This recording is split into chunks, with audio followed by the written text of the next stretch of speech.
Exercise 3.1 का introduction तो हो गया था, सभी बता चुके हैं। पहला क्वेश्चन देखो, इस एनसीईआरटी का फर्स्ट है कि एक आव्यूह दिया हुआ है, इस आव्यूह के लिए ज्ञात कीजिए नंबर 1 कोट आव्यूह की कोटि क्या है।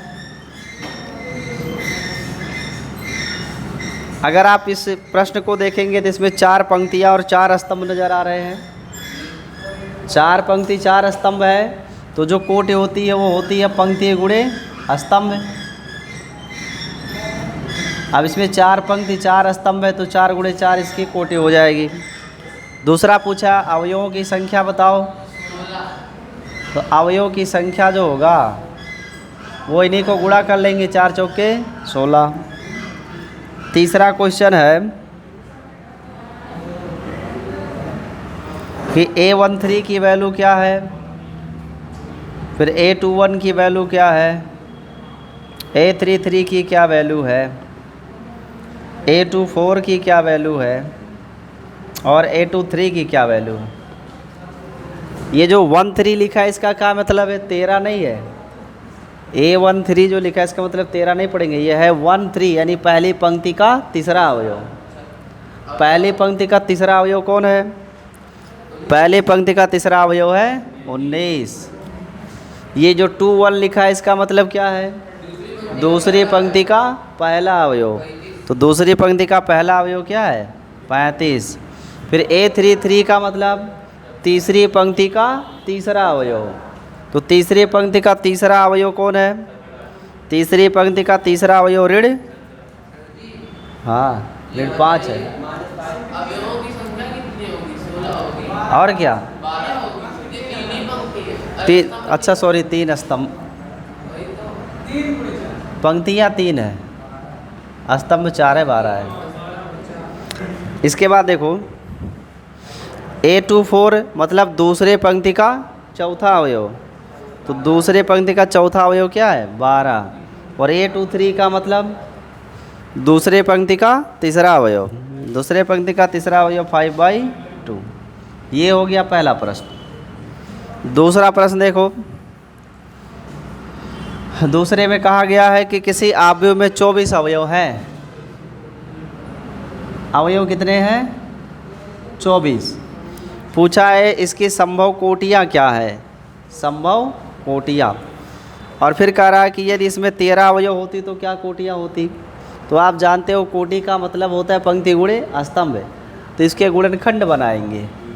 24 को 1 गुणा 24 भी लिख सकते हैं, 24 एकम 24 भी लिख सकते हैं, 2 12 का 24 हो सकता है, 12 2 का 24 हो सकता है, 3 8 का 24 हो सकता है, 8 3 का 24 हो सकता है, 4 6 का 24 हो सकता है, 6 4 का 24 हो सकता है। 5 से नहीं बनेगा, फिर 6 से बनेगा तो 6 4 हो जाएगा, 7 से नहीं बनेगा, 8 से बनेगा तो 8 3 हो जाएगा। मतलब इतने बन सकते हैं, ठीक है। तो जितने गुणनखंड बने हैं वही क्या है इसकी कोटि, संभव कोटियाँ।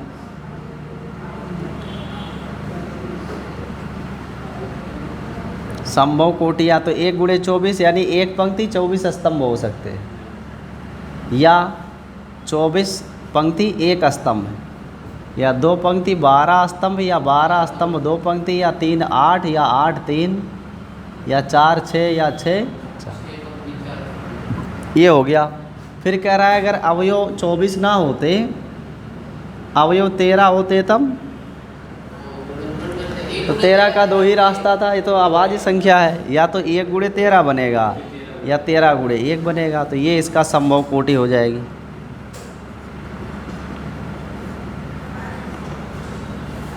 नेक्स्ट क्वेश्चन इसके बाद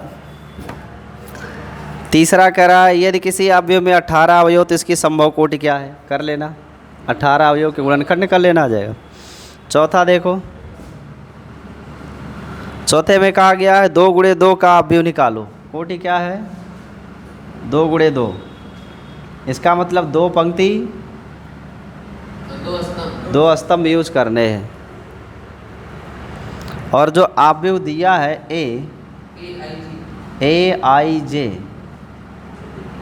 आई क्या होती है पंक्ति, जे होता है स्तंभ। इसमें अवयवों को दिया गया है पहला ए आई जे, जो अवयव है वो होगा आई प्लस जे बाय का होल स्क्वायर बाई 2। फिर ऐसे दूसरा है, ऐसे तीसरा है, तो एक बता देते हैं, दो आप लगा लीजिए।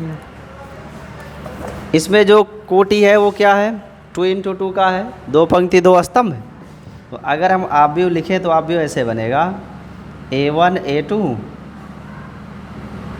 A3 A4, या ऐसे कहें A11 A12 A21 A22, यही तो बनेगा 2 गुणे 2 का। देखो पहली पंक्ति में 2 अवयव, दूसरी पंक्ति में 2 अवयव, तो 2 स्तंभ 2 पंक्तियाँ बन गई। कैसे बनाए, जब 2 गुणे 2 का दिया है ये, तो 2 पंक्ति 2 स्तंभ होगा ना, तो अवयव तो लिखेंगे अपने मन से ही तो लिखा गया। ये पहले पंक्ति का पहला अवयव, पहले पंक्ति का दूसरा अवयव, दूसरे पंक्ति का पहला, दूसरे का दूसरा, यही तो लिखा है। लेकिन इस अवयव का मान क्या है वो मुझे नहीं मालूम, नहीं मालूम है ना, वो मान मुझे इसकी सहायता से ज्ञात करना है। तो ज्ञात करते हैं। ए आई जे की वैल्यू है आई प्लस जे स्क्वायर बाई 2। अब इसमें हम पहले A11 यानी पहले पंक्ति का पहला अवयव निकालेंगे। तो पहले पंक्ति का पहला अवयव यानी आई की जगह भी 1, जे की जगह भी 1 बटा 2, आंसर आएगा 2, क्योंकि 1 प्लस 1 2, 2 का वर्ग 4, 4 का आधा 2 हो जाएगा। फिर पहले पंक्ति का दूसरा अवयव निकालेंगे। तो आई की वैल्यू 1, जे की वैल्यू 2, तो ये 3 आएगा, 9 बटा 2 हो जाएगा। फिर आप दूसरे पंक्ति में आ जाओ, दूसरे पंक्ति का पहला अवयव, तो आई की वैल्यू 2, जे की वैल्यू 1 बटा 2, तो 3 का वर्ग 9 बटा 2। फिर दूसरे पंक्ति का दूसरा अवयव 2 प्लस 2 4 आएगा, स्क्वायर करोगे 16 का हाफ हो जाएगा 8। इसलिए जो मैट्रिक्स है वो क्या बनेगा,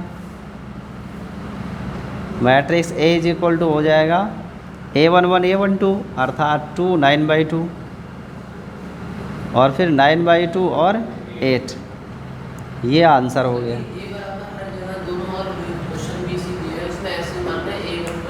ये ऐसे A मानो, B मानो, C मानो, D मानो, जो मन करे सो मानो, लेकिन ध्यान में रखो कि ये पहले पंक्ति का पहला अवयव, ये पहले का दूसरा अवयव, ये दूसरे का पहला है, दूसरे दूसरा, ऐसे। और इसके जो 2 पार्ट है क्वेश्चन के, सेकंड और थर्ड, उसमें भी ऐसे मान के लगाना। बिल्कुल ऐसे मान के लगाना है। नोट ना करो, अभी और जगह है और देख लो क्वेश्चन, तब नोट करो आप। इसके बाद 5वां देखो, 5वें में कह रहा है 3 गुणे 4 का। जो 5वां प्रश्न है उसमें कोटि क्या है, 3 गुणे 4, इसका मतलब 3 पंक्ति और 4 स्तंभ वाले बनाने पड़ेंगे। और उसके लिए पहला प्रश्न जो कहा है, जो अवयव बनाओ वो अवयव होने चाहिए इस संबंध के अनुसार, -3i प्लस जे, ऐसे। ठीक है, तो पहले 3 गुणे 4 का एक आर्डर आप लिख लो अच्छे से।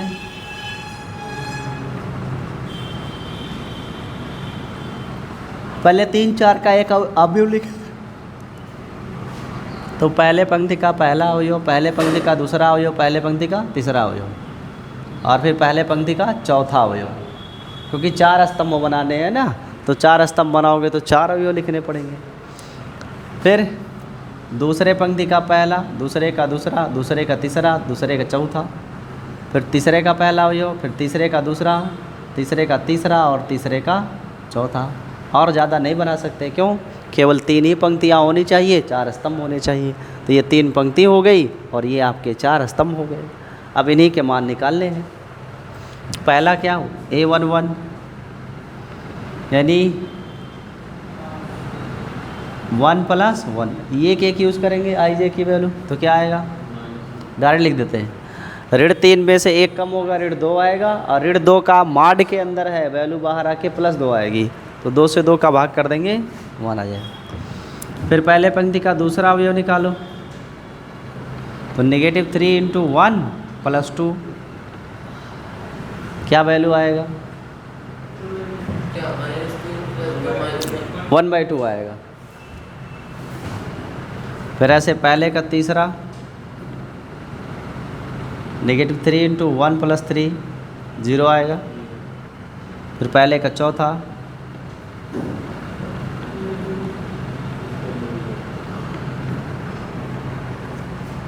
एक बटा 2 आ जाएगा। तो पहले पंक्ति के सारे अवयव मिल गए।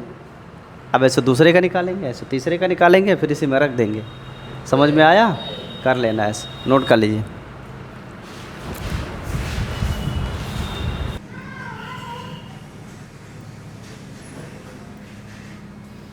देखिए इन प्रश्नों को हल करना है। इसमें क्या कहा गया है कि छठवें में कहा है कि ये दो मैट्रिक्स आपस में बराबर हैं, तो जो x y z है इनकी वैल्यू निकालो। आपको बताया था समान मैट्रिक्स तभी हो सकते हैं जब उनके संगत अवयव बराबर हो। यानी ये पहला अवयव 4 है, ये 4 इस y के बराबर होना चाहिए। जो ये 3 है वो z के बराबर होना चाहिए।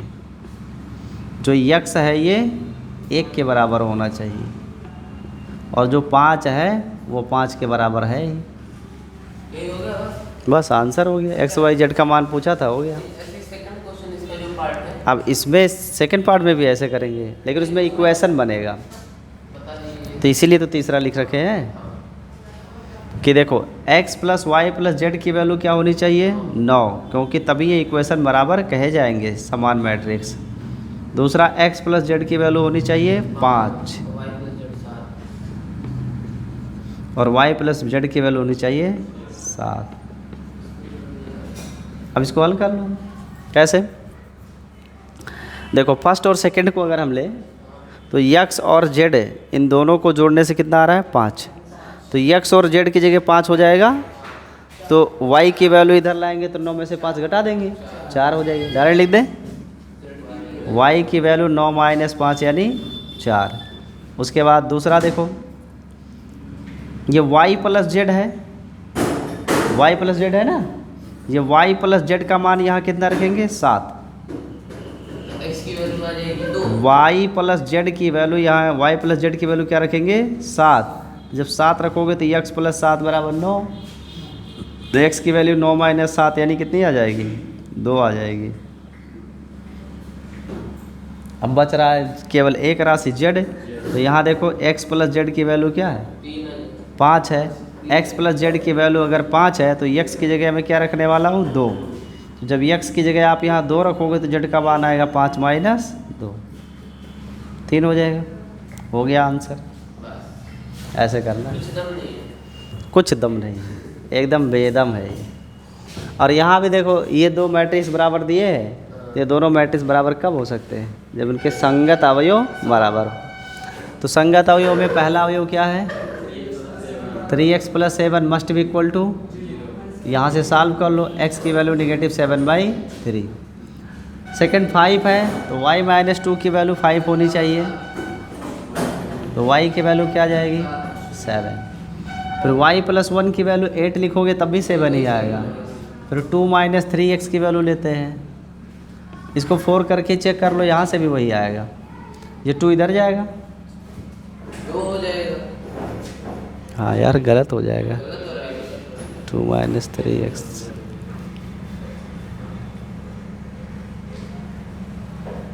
तो यहाँ से इसमें पूछा है ना कि x के कौन कौन से मान के लिए बराबर है, तो यहाँ से इसको सॉल्व करो। हाँ तो उसमें खाली 2 - 3x = 4, तो यहाँ से x की वैल्यू आ जाएगी नहीं -2 नहीं है, 2 -2/3 है। 3 आएगा। यस 2/3 आएगा, माइनस नहीं प्लस, हाँ माइनस आएगा, सॉरी -2/3 आएगा। तो यही वो वैल्यूज है जिनके लिए वैल्यू आएगी बराबर। तो उसमें चारों ऑप्शन में से जो इनके संगत दिया जाएगा वो आंसर हो जाएगा। ऑप्शन दिया है ना 4 ऑप्शन, तो कौन कौन सा ऑप्शन सही है? पहला है -1/3 और y = 7। दूसरा है ज्ञात करना संभव नहीं है। तीसरा है y = 7 x = -2/3। y = 7 तो x = -2/3, यही है। -1/3 y = -2 तो है ही, यही वाला होगा। हाँ यही है आंसर इसका, बस आंसर हो गया। ठीक है, उसमें वाला बता दीजिए कैसे करना है। 10वें में करा 3 × 3 ऑर्डर का कोई मैट्रिक्स है तो इसके 9 बनेंगे टोटल अवयव, और उसमें से एक एक में दो दो वैल्यूज यूज़ किया गया है, तो 2 की घात 9 की घात 2 बना देंगे। ऐसे समझ नहीं आया। अरे यार 3 इंटू 3 का है तो इसका मतलब कितने एलिमेंट हैं? 9 एलिमेंट। 9 एलिमेंट है ना। तो अगर 9 एलिमेंट है, फिर कह रहा है वो एक एक एलिमेंट में दो दो एलिमेंट लो, एक एक को दो दो मैट्रिक्स बनाओ। देखो उसमें क्या कहा गया है। ऐसे लिखा है 3 गुणे 3 कोटि के ऐसे अवयवों की कुल कितनी संख्या हुई जिनके प्रत्येक प्रविष्ट 0 या 1 है? 0 या 1 का मतलब 2 एलिमेंट हुआ ना, तो 2 एलिमेंट याद करें। क्या कह रहे हो? सॉल्व कैसे करेंगे? सॉल्व ऐसे ही करेंगे, प्रैक्टिकल चीज़ है ये। डायरेक्ट ऐसे नोट कर लो, अभी समझा देते हैं, पहले इसे नोट कर लो।